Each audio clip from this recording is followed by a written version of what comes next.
इस परिवार को, इस बेटी को,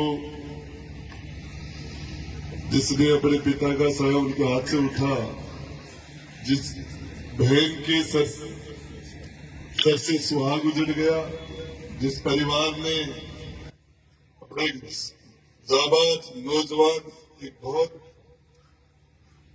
परिवार के लिए, समाज के लिए, प्रदेश और देश के लिए जो सुखदेव सिंह जी ने काम किया, अपार की गजब की उनमें सबको साथ लेकर चलने की क्षमता थी।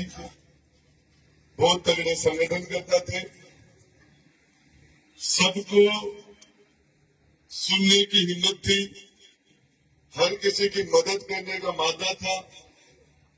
36 कौम के लोगों के प्रति उनके दिल में सम्मान था और एक ही ऐसे छोटे भाई को हमने खो दिया। आज के इस श्रद्धांजलि कार्यक्रम में बिहार से चल के और आनंद मोहन सिंह जी पधारे, सांसद भी रहे हैं, विधायक भी रहे हैं, बड़ी हिंदुस्तान में सामाजिक और राजनीतिक शख्सियत है। आपके साथ, आपके अलावा अलग अलग प्रदेशों से जो भी उनके साथ जुड़े हुए लोग यहाँ पधारे, आप सब लोगों का उनके साथ लगाव था, एक भाव था। अपने सारे जरूरी काम छोड़ के, निश्चित रूप से ऐसे लोग हैं जिनके पास 1 मिनट का समय भी नहीं होता, एक समाज के कोई नूर के लिए आप लोग यहाँ चल के आए और यही श्रद्धांजलि सभा यदि आज जयपुर में होती या कहीं और कहीं होती तो हजारों लाखों की संख्या में लोग होते। ये गोगामेडी एक ऐसी जगह है जहाँ हमारे लोगों की संख्या, समाज के लोगों की, जिनमें उन्होंने सबसे ज्यादा काम किया, उनकी यह संख्या कम है। फिर भी आप सारे लोग, जिस दिन पता चला, जैसे मुझे, मेरी बेटी स्कूल में पढ़ती है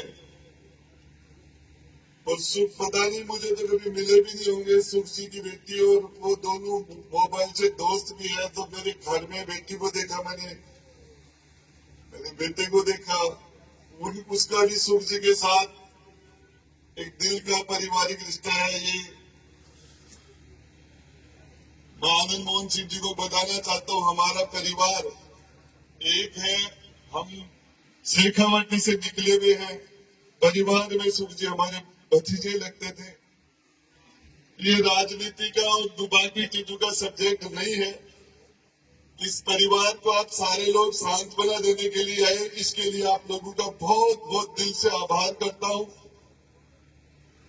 बाकी भाषण देने की कोई बातें नहीं, जिंदगी भर देते रहेंगे, काम किया है। जो सुख जी के काम अधूरे रहे उस काम को हम आगे पूरा करें।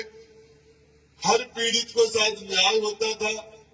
कोई भी आदमी कहीं से भी, चाहे किसी के साथ बदमाशी, राजनीति हो, चाहे शासन की हो, चाहे प्रशासन की हो, चाहे किसी भी पावरफुल समाज ने की हो, पावरफुल व्यक्ति ने की हो, सुख जी उसको गले लगाते थे। उस अपने आप में सुख जी एक ऐसा इंस्टीट्यूट है जो प्रोटेक्शन उनके पास बैठने से मिल जाता था। हर किसी को सुरक्षा का भाव होता था और यही कारण था। निश्चित रूप से उनका एक्सीडेंट हो गया था, पांव फ्रैक्चर हो गया था, वो काम नहीं कर पाए, नहीं यहाँ से विधायक बन जाते। उस टाइम में वो मामूली अंतर से हारे थे। भाई वीरेंद्र राठौड़ का मर्डर हुआ था, राजगढ़ में 800 वोटों से विधायक का चुनाव हार गया था। उसके बाद हमारे लोगों पे दबाव था। हम और सुख जी पहली बार 350 किलोमीटर पैदल चले और इस परिवार को, जो भी आज भाई मनोज विधायक दूसरी बार बना, और ये एक व्यवस्था है जिसके खिलाफ ये लोग, सुख जी ने भी अपनी जान दी है, भाई वीरेंद्र ने भी अपनी जान दी थी, भाई मनोज जी ने, विधायक राजगढ़ की आंख चली गई, छोटे भाई नेपू के गोलियां लगी। और आज भी हमारे लोग लेकिन मैं एक कमजोरी लाने की जरूरत नहीं है। थोड़ा सा ये समझने की बात है, एनकाउंटर कोई प्रोसीजर नहीं है। आज हमारे एडीजी क्राइम एमएन दिने 7 साल जेल में रहा एनकाउंटर के अंदर। इससे पहले हमारे और डीजी भी ऐसे हुए हैं, आईपीएस हैं, बहुत से लोग हैं जो जेलों में गए हैं। ये एनकाउंटर न तो कोई संवैधानिक है, न कोई बाई लॉ है। ये तो एक एक्सीडेंटल घटनाएं हो जाती है। और जब कोई पानी सिर से ऊपर, तो उस टाइम में ये सत्ता में बैठे हुए लोगों को ये फैसले करने पड़ते हैं। ऐसा आंदोलन से होता नहीं है। मैंने मेरी जिंदगी के अंदर 2 बार मंत्री रहे हम, लेकिन मैंने कभी मेरी जिंदगी में ऐसा आंदोलन नहीं देखा जिसमें लोगों ने एनकाउंटर की मांग की है। मांग करने का इश्यू नहीं है मेरे भाइयों। एनकाउंटर तो एक्सीडेंट है, वो हो जाता है। कहीं गाड़ी पलट जाती है, मुलजिम भागता है, मुलजिम गोली चलाता है, चल जाती है, एक एक्सीडेंट होता है। और इसके लिए जो फास्ट ट्रैक की मेरे भाई मांग कर रही थी, एनआईए जैसा राजेंद्र जी ने बताया, इसकी जांच में ऑटोमेटिक फास्ट ट्रैक है। इसमें जल्दी से जल्दी न्याय, पूरी जड़ तक सारे वक्ताओं ने सारी बातें कही। 2 दल चलते हैं, एक गरम दल चलता है, एक नरम दल चलता है। आजादी की टाइम में भी गांधी जी के रास्ते पर चलने वाले लोग भी थे, और सुभाष चंद्र बोस के रास्ते पर चलने वाले भी लोग थे। सुभाष चंद्र बोस के चलने वाले रास्ते पर लोग गांधी जी से किसी काम की इजाजत नहीं लेते थे। जो क्रांतिकारी थे वो महात्मा गांधी से जाके और कोई दूसरी घटनाओं की अनुमति नहीं लेते थे। वो उनका क्रांतिकारियों का अलग रास्ता था, गांधीवादियों का अलग रास्ता था। और ये करनी सेना, मैंने तो पहली जिंदगी में सेना देखी तो प्रोटेक्शन मांग रही है पुलिस से। अरे तुम्हारे पास सेना है, हजारों लाखों लोग हैं, कोई भी कोई गरम दल भी होगा, ये प्रोसीजर चलता रहता है। स्टेज पर भाषण देने की व्यवस्था नहीं है ये।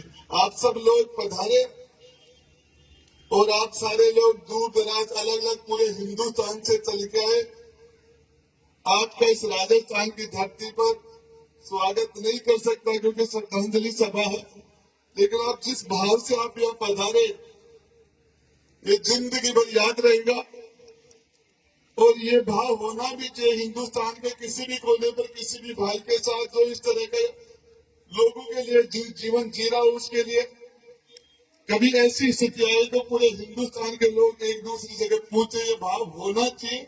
और इस भाव से आप जापान की तरह, जापान में भूकंप आ जाता तो सारे लोग उस घटना में पहुंच जाते। पूरे हिंदुस्तान के मेरे समाज के बड़े और छोटे भाई आप पधारे, दिल से आपके प्रति नतमस्तक हूँ। भाई सुखदेव सिंह को श्रद्धांजलि देता हूँ। इस परिवार के लिए भाई अजीत सिंह राजावत, जिन्होंने भी जान, जिनकी भी इसी घटना के अंदर जीवन कुर्बान हुआ, उनको भी श्रद्धांजलि देते हैं। और इसके लिए हम इस परिवार के, हमारी जिम्मेदारी है, भाषण का सब्जेक्ट नहीं, हम क्या क्या कर सकते हैं, हमें करना चाहिए। आप सारे लोग उनसे, एक भी व्यक्ति ऐसा नहीं है जो उनसे व्यक्तिगत रूप से जुड़े नहीं। आप ही सब लोगों को, इन लोगों का अनुभव भी नहीं है, भाई सरवन जी को यहाँ, और मैं आनंद मोहन सिंह जी आपसे निवेदन, आपसे रिक्वेस्ट करता हूँ, हमारे किसी भाई ने कोई स्पीच में कोई ऐसी वैसी बातें कर दी हो तो आप उसको यही छोड़ देना, माफ करना, हमारे परिवार का मामला है। धन्यवाद। जय गोगा पीर की।